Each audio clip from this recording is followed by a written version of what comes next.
Hey guys, I use a 2008 Mac Pro as my video editing workhorse, but it's turning 10 years old this year.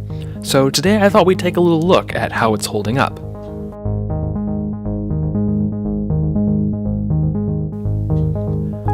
This computer was an absolute monstrosity back in its day, and it's still a very capable machine. Unfortunately, mine has succumbed to the extremely common issue of a handle getting bent in shipping, but thankfully I can still get into the insides just fine.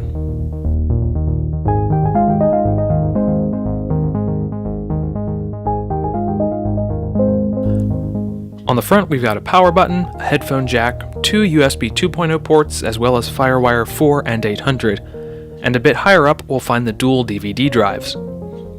The back is home to 2 gigabit Ethernet ports, line in and line out, optical in and optical out, FireWire 4 and 800, and 3 more USB 2.0 ports. One of the upgrades I've done was to add a USB 3.0 card for all of my more modern accessories. A nifty feature this thing has is the locking door. This allows you to literally padlock the computer shut. Popping off the side panel reveals the beautiful innards, where we can see the second of my upgrades, the GPU. Gone is the 2600 XT, replaced by a Radeon HD 5770. This card has 1GB of VRAM and rocks AMD's Juniper core, giving us some major GPU horsepower.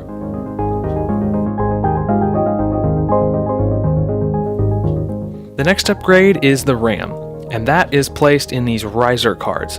The machine came stock with a 4x2GB configuration, but I've upgraded to a 4x4GB config from OWC. The last upgrade is the SSD. This alone made the computer feel way faster. On the CPU side of things, we've got 2 Xeon X5472s running at 3 GHz for a total of 8 cores.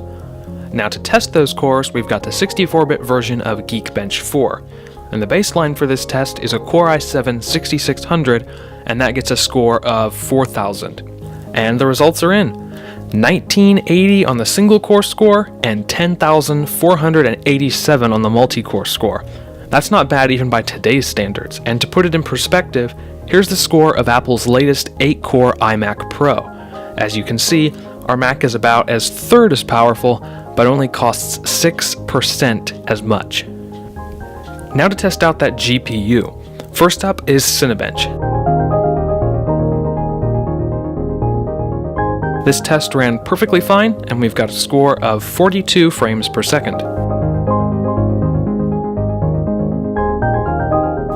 And last but not least is Unigine Valley, running at 1280x800 at the medium preset with no anti-aliasing. I love watching this benchmark run, it just looks so fantastic.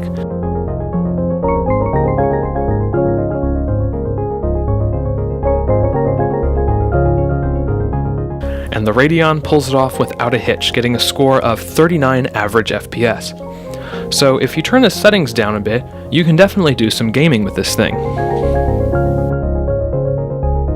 Here we are in Final Cut Pro, playing back a full unrendered timeline with 3 LUTs and a curve, and it definitely drops some frames, but if you turn on background render, it can keep up just fine.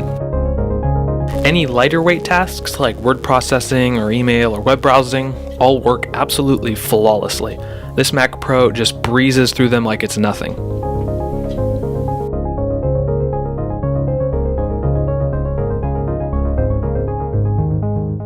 So should you buy one in 2018? You might be able to find a better bargain on the PC side of things, but on the Mac side, you'd be hard pressed to find a better price to performance ratio. Thank you guys so much for watching. Don't forget to leave a like and consider subscribing to see what I make next. I'll see you next time.